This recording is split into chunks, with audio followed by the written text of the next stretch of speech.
Flaxo Radio y el Departamento de Estudios Internacionales y Comunicación presentan Latitud Global. Analizamos los temas claves de las relaciones internacionales que están moldeando nuestro mundo. Con la perspectiva de nuestros invitados, profundizaremos en política exterior, seguridad global, economía internacional y mucho más. Esto es Latitud Global. Comencemos. Bienvenidos, bienvenidas a una nueva edición de Latitud Global. Estamos en nuestro 7º programa ya. Aquí vamos a analizar los grandes temas de la política y de la economía internacional desde una mirada latinoamericana. Tenemos la alegría de conversar con un invitado muy especial. Damos la bienvenida a Pablo Hidalgo Romero, candidato a doctor en Estudios Internacionales por Flaxo Ecuador. Él es investigador en economía y asuntos globales, experto en temas de economía política internacional, financiamiento y desarrollo, y tenemos un tema que nos toca muy de cerca, nos interpela en estos momentos y lo hemos titulado ¿Quién financia al Ecuador? Economía política internacional de la deuda y la inserción global. Bienvenidos, bienvenidas a Latitud Global. Hoy en Latitud Global nos acompaña Pablo Hidalgo Romero. Es candidato doctoral en Estudios Internacionales por Flaxo Ecuador e investigador en Economía y Asuntos Globales. Su trabajo se centra en financiamiento, deuda y desarrollo, con una mirada crítica hacia los dilemas que enfrenta América Latina en su inserción en la economía mundial. Tiene formación en Economía Social y Solidaria, Relaciones Internacionales y Análisis de Mercado. Es profesor en la Universidad Internacional del Ecuador, UID, y ha dictado clases en universidades como Flaxo Ecuador, UISEC, entre otras, abordando temas de economía política, macroeconomía y desarrollo local. Ha publicado investigaciones sobre la relación de países como Ecuador y Colombia con organismos financieros internacionales, mostrando cómo la deuda, los modelos de desarrollo y la geopolítica marcan el rumbo económico de la región. Su voz busca aportar al debate público con análisis claros y críticos sobre los desafíos financieros y políticos que atraviesan nuestras sociedades.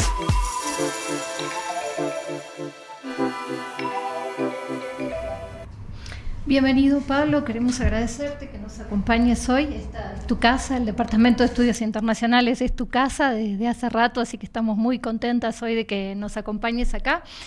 Y particularmente, sabemos que vos tenés mucha experiencia en los temas de financiamiento internacional y queremos discutir con vos la situación que actualmente atraviesa el Ecuador, sobre todo el tema de financiamiento con la bajada de los precios del petróleo, de la producción de petróleo, la reducción de los ingresos fiscales que ponen en riesgo la sostenibilidad del financiamiento estatal.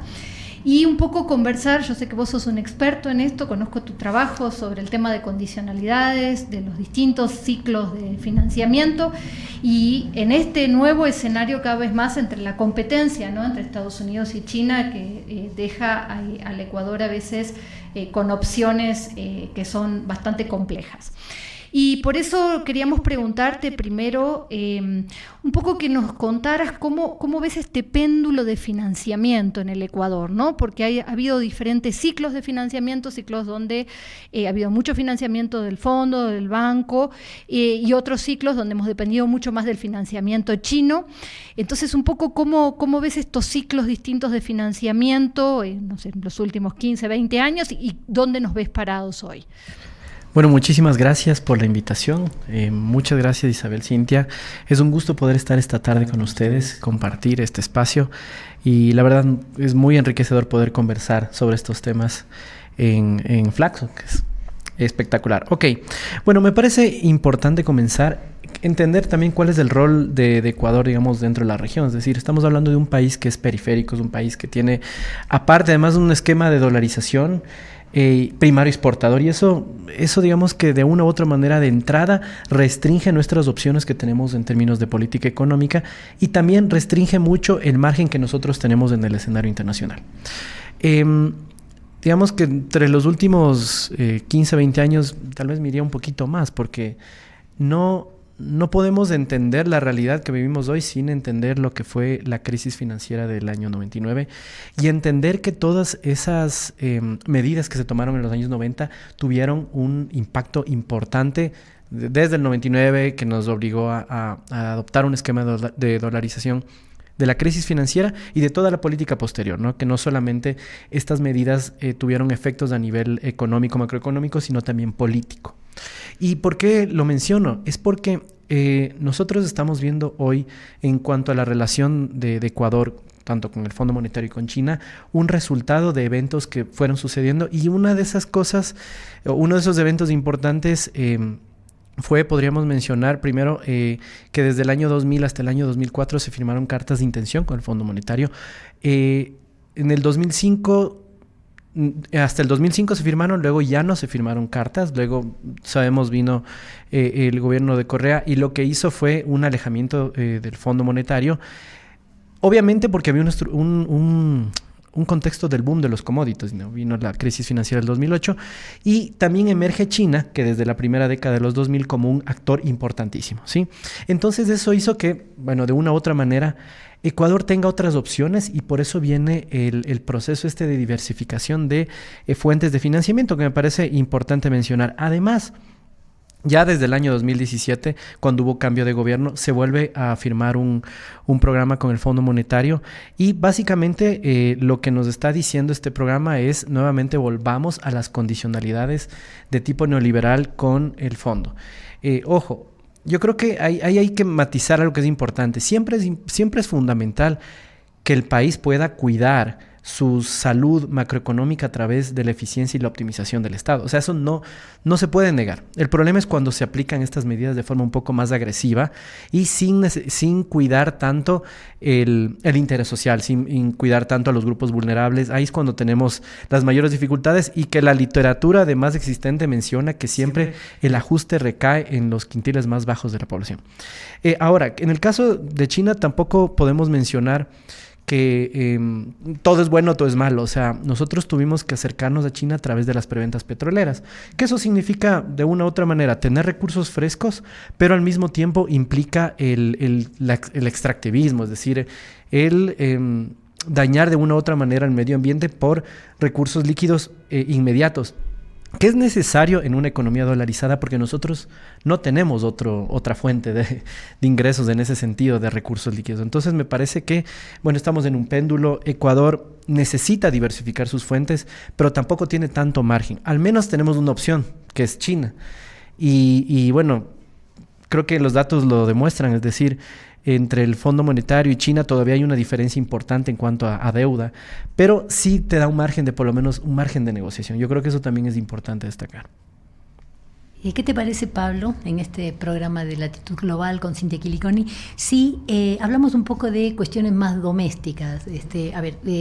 Veamos la reforma presupuestaria de este año.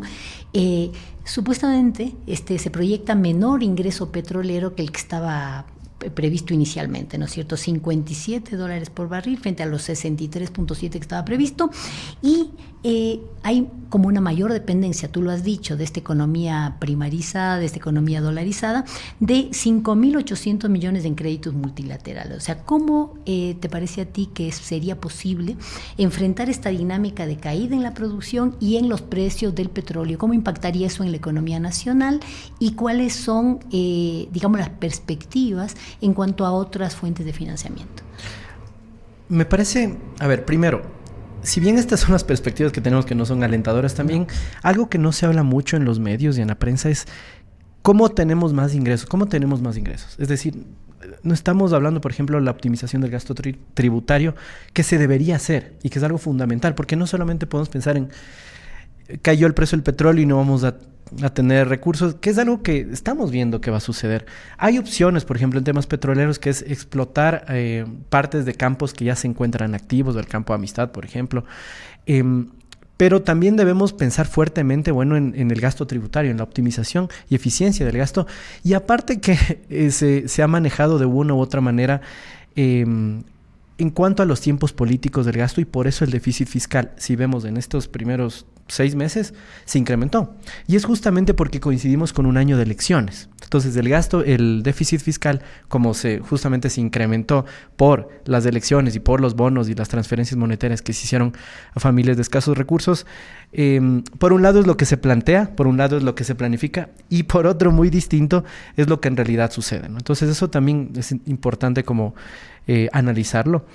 Si bien tenemos un problema al corto plazo de déficit fiscal, también es cierto que hay medidas y ajustes que debería realizar el gobierno, que no solamente recaigan sobre los quintiles más bajos, como por ejemplo aumentar puntos del IVA, que sabemos que es una medida básicamente regresiva, sino también pensar, por ejemplo, en optimización del gasto tributario, que más o menos son 5.100 millones de dólares que se realiza en gasto tributario, que se realizó, por ejemplo, en el año 2022, y que, digamos, reformando ciertos puntos se podría obtener bastantes ingresos ahí, o sea, solamente ahí. Y bueno, podríamos replantear, o más bien dicho, plantear otras medidas, pero me parece que deberíamos empezarlo por casa, ¿no? En cómo realizar ajustes, pero no necesariamente los ajustes ortodoxos que siempre se sugieren.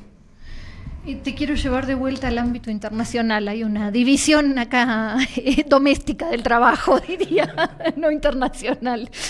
Un poco yo sé que vos has trabajado todo el tema de condicionalidades, ¿no? Y pensar un poco de qué manera la distinta competencia que hay ahora, bueno, no sé si llamarla competencia, porque tampoco es que los países están tan dispuestos a prestarle al Ecuador, pero bueno, cuando uno tiene que elegir y tiene que pensar un poco ahora ya en términos geopolíticos, ¿no? Si voy a decidir tomar un préstamo del fondo o voy a decidir tomar un préstamo del BID, que yo sé que vos has estudiado mucho tiempo el BID, o del Banco Mundial, o de China.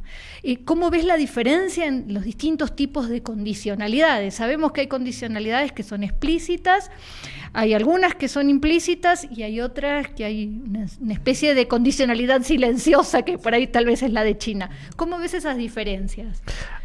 A ver, cuando hablamos de las instituciones de Bretton Woods, es decir, el Fondo Monetario, el Banco Mundial y el BID, debemos de entender que el Fondo Monetario, el acuerdo con el Fondo Monetario funciona como un paraguas. Es decir, si yo ya firmo una carta de intención, si yo entro en un programa activo con el fondo, lo que voy a tener es que el Banco Mundial y el BID, digamos que las llaves de recursos de estos dos bancos se van a abrir con mucha más facilidad. Porque de hecho en sus evaluaciones ellos toman como fuente al Fondo Monetario. Es decir, en los acuerdos del Fondo Monetario, cuando uno analiza los análisis de país que realiza el Banco Mundial y el Fondo, siempre citan de que, por ejemplo, ya se realizó una evaluación del artículo 4 del Fondo Monetario Internacional. Entonces hay que entender, digamos, esa estructura y esa jerarquía, porque básicamente las llaves de recursos se abren cuando hay un programa activo con el fondo. Cuando hablamos de condicionalidades con el fondo, sabemos que son básicamente ajustes estructurales, ¿no? Y estos ajustes estructurales también dependen en gran medida del tipo de negociación que se realiza entre el país con la institución. No todos los países tienen las mismas condicionalidades. ¿Por qué? Porque muchos han podido de una u otra manera negociar las condicionalidades, es decir, no abrirse por completo. Y justamente parte de mi investigación fue muy interesante porque pude hablar con algunos tomadores de decisiones, exministros, etcétera. Y claro, me decían, cuando uno va con un equipo poco preparado a la negociación, básicamente entrega todo. Y muchas veces ese equipo poco preparado depende de que fueron colocados por relaciones más políticas que técnicas. Cuando el equipo es mucho más preparado, tiene experiencia de negociación, tiene la capacidad de no entregar todo, sino ciertos sectores, ciertas negociaciones. Entonces eso también es importante matizar, porque de hecho la literatura también habla mucho de que cuando se entrega muchos sectores, se entregan muchas condicionalidades, generalmente los programas no se terminan y porque siempre esto genera convulsión social.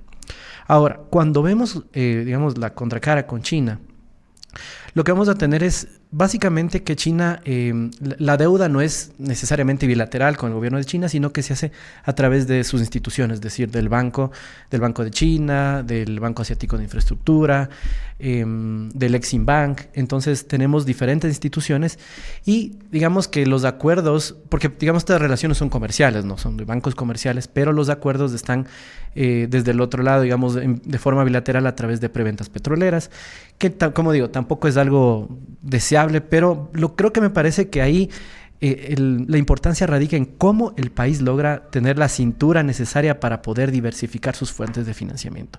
O sea, tampoco podemos satanizar a todas las fuentes, ¿no? Es importante recibir los dólares en una economía dolarizada, es aún más importante, pero justamente es hasta qué punto yo entrego algo para recibir, porque a veces el recibir esos recursos podría ser más costoso que realmente lo que estoy recibiendo, ¿no? Y justamente has hablado de condicionalidades y yo supongo, en la ignorancia que tengo sobre temas de financiamiento internacional, que existen estudios que evalúan justamente las condiciones del país, ¿no es cierto? En este momento tenemos un déficit fiscal que tú lo has nombrado, es alto, y una inversión pública muy bajita, de un 16%, y también, bueno, tenemos el tema de subejecuciones, que son temas un poco más políticos, pero este mayor endeudamiento versus menor inversión pública y consiguiente menor crecimiento de la economía, ¿qué significa esto para justamente cómo coloca al Ecuador en las negociaciones para financiamiento internacional y cuáles son las perspectivas de diversificar justamente las fuentes de financiamiento en un escenario de economía contraída? Ahí hay algo que es súper complejo y yo diría es hasta peligroso. ¿Por qué? Lo que está haciendo Ecuador es recibir financiamiento del fondo, de otras fuentes. Mucho lo mandamos a las reservas internacionales y lo que se hace es tratar de bajar, por ejemplo, el riesgo país, ¿ya? Justamente para precautelar y para, digamos, dar la tranquilidad a los mercados de que se van a pagar los bonos. Porque de hecho tenemos bonos que van venciendo en el 25, 26, 27, 28 y hasta el 30. Ahora, si estuve revisando las calificaciones de Fitch and Ratings de la deuda soberana del Ecuador. Tenemos un problema de que estamos en la calificación CCC más. Estamos ya cerca de default. Y a eso sumamos que, bueno, hemos bajado a más o menos 780 puntos de riesgo país, que a nivel de la región todavía es alto. Entonces, a pesar de que se han hecho todos estos ajustes, aún todavía tenemos una percepción de malos pagadores. Y aparte, hay una calificación de Fitch and Ratings que se llama Country Sailing, que es lo que hace esta calificación es que ninguna de las empresas del Ecuador, por operar en Ecuador y por estar domiciliadas en Ecuador, van a tener una buena calificación en el exterior, justamente porque la deuda soberana tiene una mala calificación. Entonces, esto nos plantea un problema estructural, básicamente, porque esto no solamente no deja avanzar al país, tampoco deja avanzar a las empresas. Y digamos, al mirar todo el problema de financiamiento, también vemos que estamos súper restringidos ya en términos estructurales. Es decir, a pesar de que estamos aplicando todas las medidas posibles para dar tranquilidad a los mercados, vemos que los resultados todavía no son favorables, y aparte que la volatilidad, por ejemplo, en el riesgo país es muy alta. Es decir, en tiempo de elección llegamos a cerca de 1.300 puntos. Para que tengan una idea, cada 100 puntos de riesgo país significa un punto porcentual de lo que nos cobraría un banco internacional en deuda. Es decir, si hablamos de 1.300 puntos, son 13% de deuda, que en términos internacionales es altísimo, porque digamos las deudas con los organismos generalmente va del 2, 3, 4%. Suelen ser muy bajas y a largo plazo. En este caso, 13% es una barbaridad. Entonces, eso también restringe las posibilidades como Ecuador para poder acceder a financiamiento. Estamos restringidos por la estructura también. A ver, Pablo, me llama la atención esto que decís, ¿no? A pesar de que somos buenos estudiantes, no sé si somos buenos estudiantes, hacemos los deberes, firmamos lo que el fondo nos dice, y quiero conversar un poco sobre la última carta de intención que ha firmado el gobierno, las características que eso tiene, pero eso no se refleja en tener una mejor situación a nivel internacional en términos de endeudamiento. Entonces, preguntarte ahí un poco, ¿cómo ves vos la última carta de intención que ha firmado el gobierno? Porque parecería tener un montón de políticas que siguen siendo restrictivas, entonces entramos como en una especie de espiral, ¿no? De espiral negativo. Y si vos fueras ministro de Finanzas, ¿qué firmarías o qué? Ahí te hice una pregunta difícil, pero yo sé que vos tenés conocimiento de eso y conocés bastante de financiamiento externo. ¿Qué harías? ¿Qué recomendarías hacer para el Ecuador? A ver, me parece que no... Si ya tenemos la cancha así, no podemos pensar en un modelo distinto. Me parece que es importante aprender a jugar en la cancha que tenemos para los intereses del Ecuador, ¿sí? Y tampoco es que hay que satanizar a los multilaterales, porque al final todos los países tienen una relación con ellos, absolutamente todos, hasta para la revisión del artículo 4, o sea, para todo. Entonces, me parece que es necesario, bueno, esos recursos se los puede recibir, hay que cumplir con la deuda, porque si vemos los pagos de intereses que tenemos para los siguientes años, de hecho van incrementándose, tanto con el Fondo Monetario como con el BID, con China, etcétera. Entonces me parece que lo que necesitamos es que los dólares que entren, que por lo menos nos permitan generar más dólares. Es decir, básicamente recibir ese financiamiento y gran parte de ese financiamiento mandarlo para inversión. Esto sí es posible hacerlo, no necesariamente tienen que ir, todo el financiamiento tiene que ir a las reservas internacionales. Sí se lo puede hacer porque hay algo que es súper técnico, que se usa, que se llama la cuenta única del Tesoro. Justamente uno de los economistas a los que pude entrevistar, que fueron ministros de Economía, me decían que mucho del financiamiento llega a una gran bolsa que se llama la cuenta única del Tesoro, y muchas veces utilizaban esos recursos para hacer inversión o para pagos pendientes.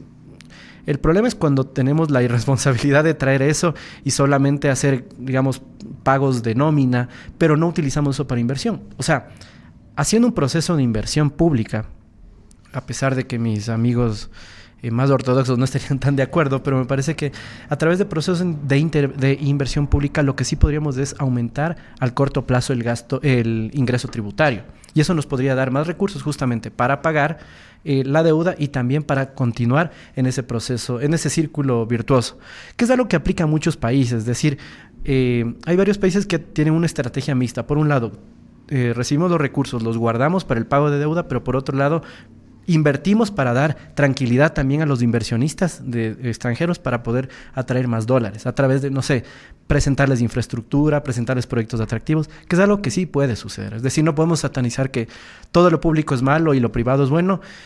O sea, ambos extremos están mal, ¿no? Entonces, me parece que por ahí sería una medida importante. Y también algo bueno que se ha puesto desde el 2011, desde que los multilaterales se dieron cuenta de que la crisis financiera tuvo un impacto, o sea, digamos, desde que hicieron la reflexión los multilaterales de la crisis financiera, y es que mucho del dinero que se recibe exige que se hagan programas o que se implementen programas de transferencias monetarias para los quintiles más bajos.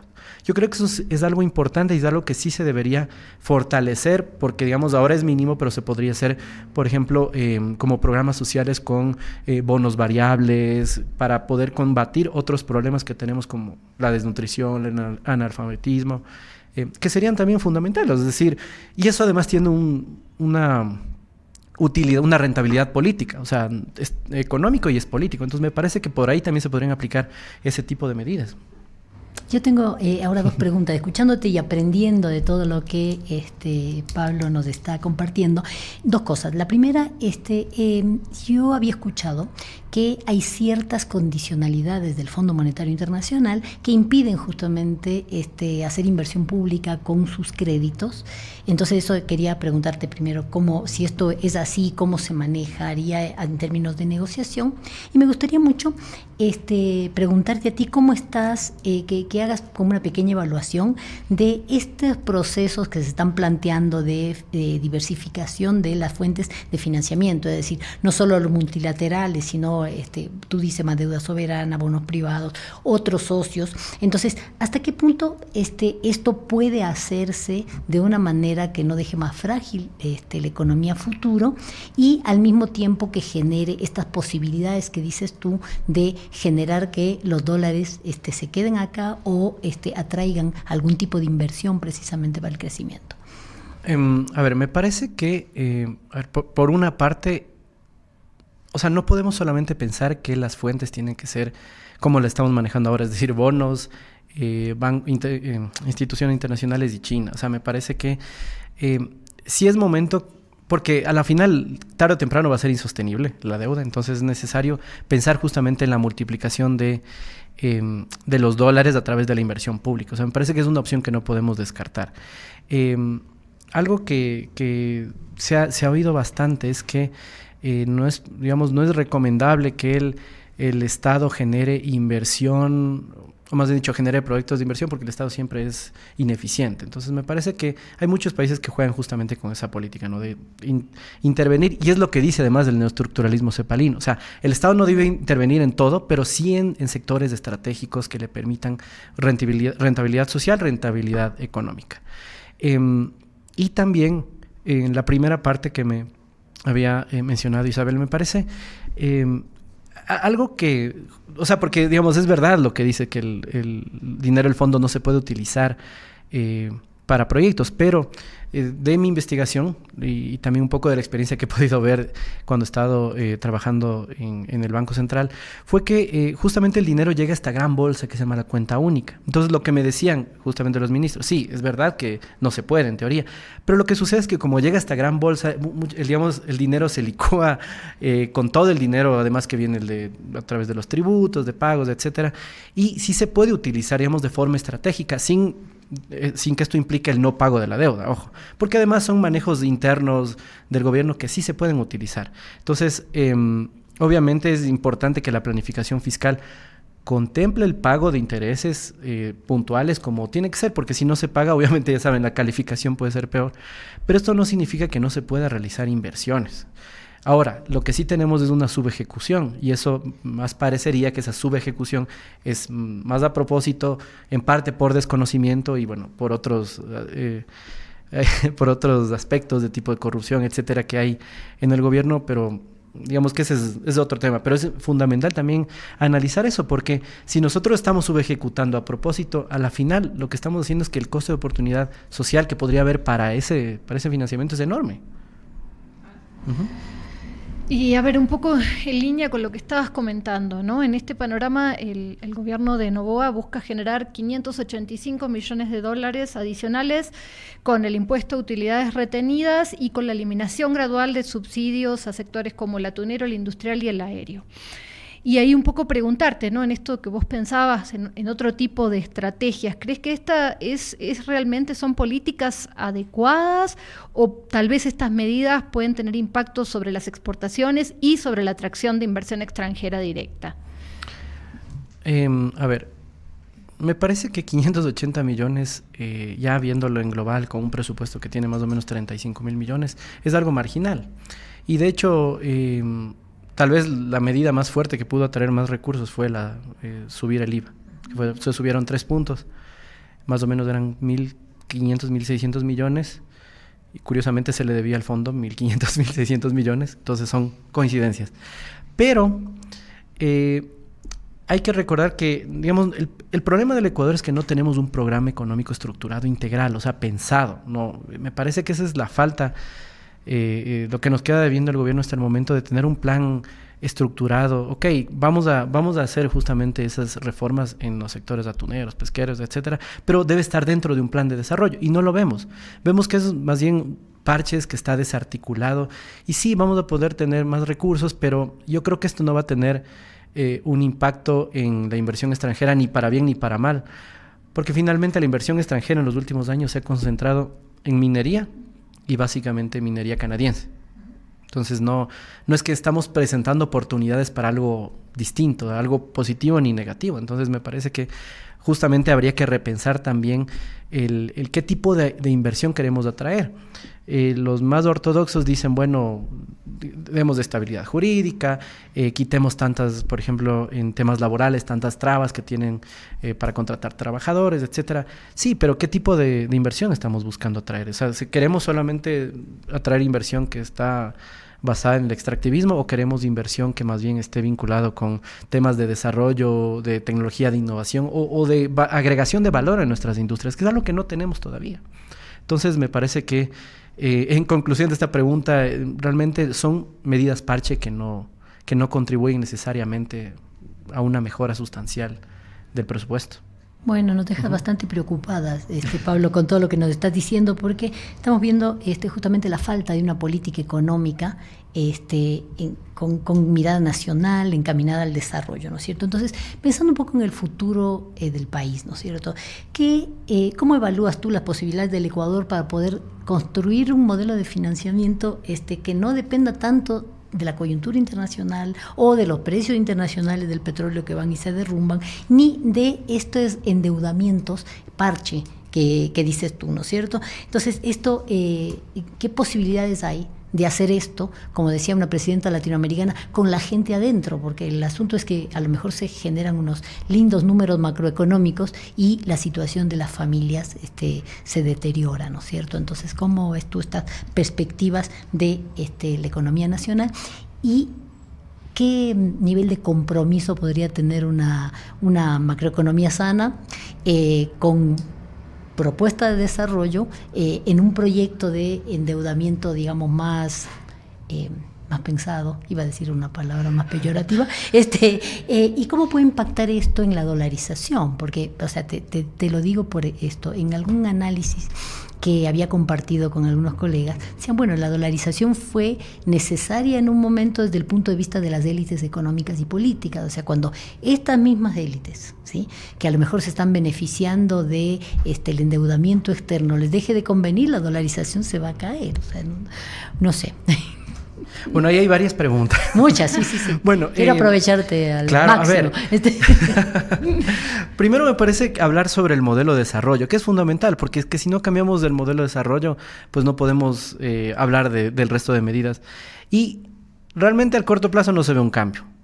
Entonces me parece, como decía, es decir, si el país, plantea el modelo que está planteando, por lo menos pensarlo de forma estratégica. Ya. Sabemos que, y eso está aprobado por la literatura, es que los programas del Fondo Monetario lo que al final del día lo que hacen es aumentar la brecha entre ricos y pobres, es decir, aumentar la desigualdad. Ok, pero por lo menos que el pobre no sea tan pobre y que el rico no sea tan rico, es decir, o por lo menos que el pobre logre subir y el rico, ya sabemos que siempre va a ser, nunca hay techo para los ricos, sí hay techo para los pobres. Entonces, me parece que por ahí deberíamos comenzar en cuanto a, promover ciertas industrias, no es necesario promover tantas, y de alguna manera generar cierto tipo de inversión en algunas industrias para poder potenciarnos, o sea, para poder generar una estrategia de inserción internacional no solamente basada en el petróleo. Ya. No estoy pidiendo tampoco un cambio completo de la matriz, pero sí al menos de una especialización, que es algo que todavía no lo tenemos. Hay un potencial clarísimo que es el turismo, y es algo que no se está explotando, y que me parece que por ahí tenemos una gran oportunidad, y de hecho hay un costo de oportunidad de no hacer inversión en turismo, porque finalmente es algo en lo que somos muy competitivos. Ahora, respecto al esquema de dolarización, nosotros como justamente dependemos de la exportación petrolera, es algo que este gobierno y todos deben pensarlo con seriedad, porque aquí hay algo así neurálgico, que es que la principal fuente de divisas son las remesas, principalmente las que llegan de Estados Unidos. Y ahora, con el problema que tenemos de las deportaciones masivas de Trump, lo que va a ocasionar, y se habla también de un impuesto a la salida de divisas, no sé si lo habrá implementado, espero que no, pero que Trump quiere implementar un impuesto a la salida de divisas, eso nos complicaría muchísimo, porque, como digo, nuestra principal fuente de divisas son las remesas que envían los migrantes. Y si ese dinero no llega, vamos a tener serios problemas en mantener el esquema de dolarización.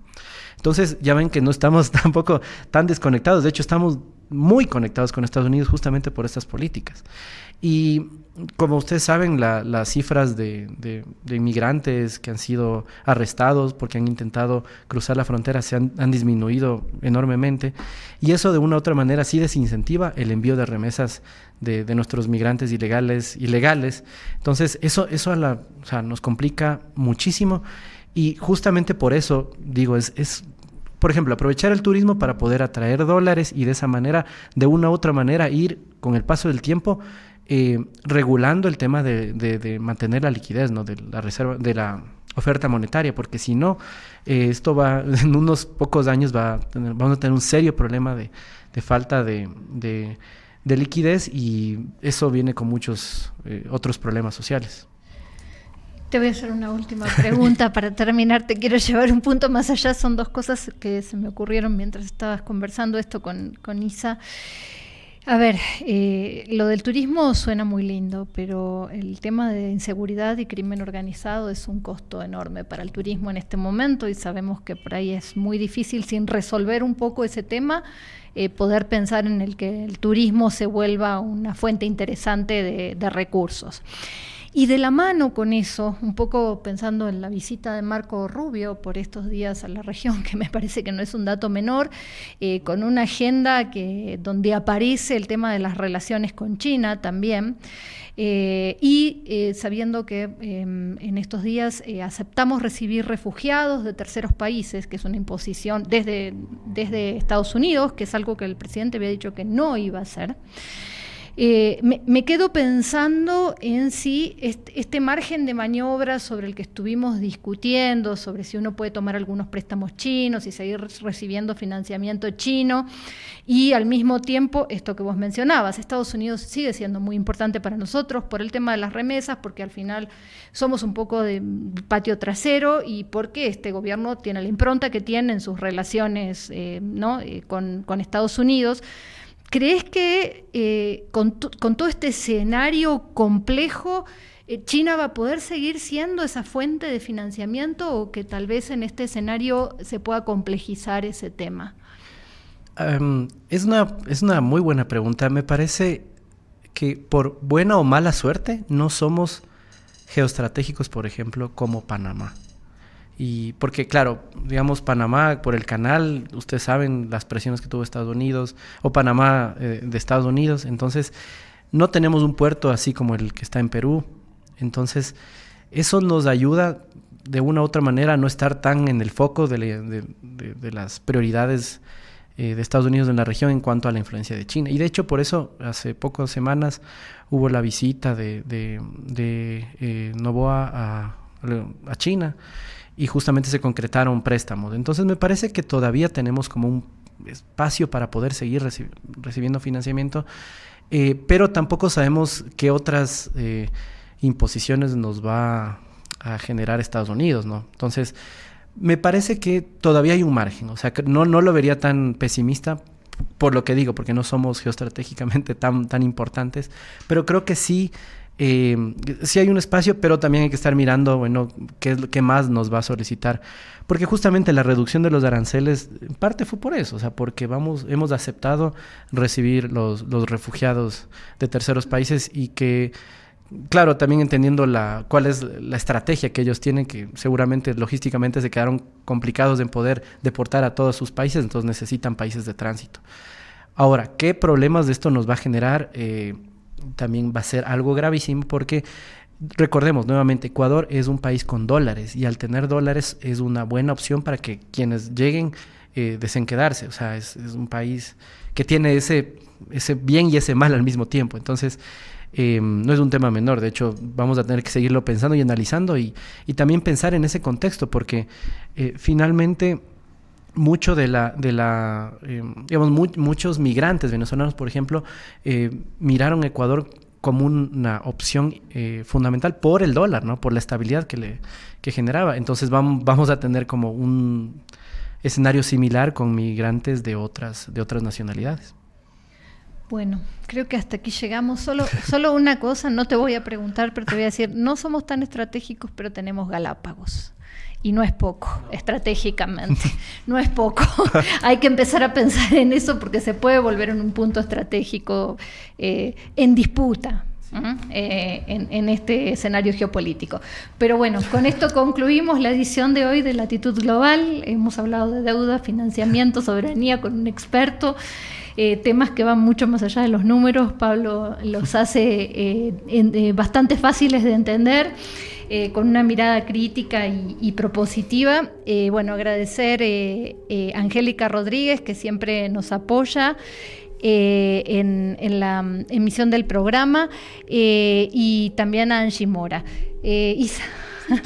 Simplemente recordarle a la audiencia nuestras plataformas para poder volver a escuchar este programa, YouTube, Facebook, Spotify, y no perderse las futuras emisiones de Latitud Global. Agradecer profundamente a Pablo por los conocimientos, por conectar el tema financiero con las cuestiones de desarrollo y los temas sociales en el país, y agradecer a Cintia Quiliconi por la producción, a Angie Mora en los controles, a Angélica en la producción y preparación temática. Muchísimas gracias y hasta pronto. Muchas gracias, Pablo. Muchas gracias.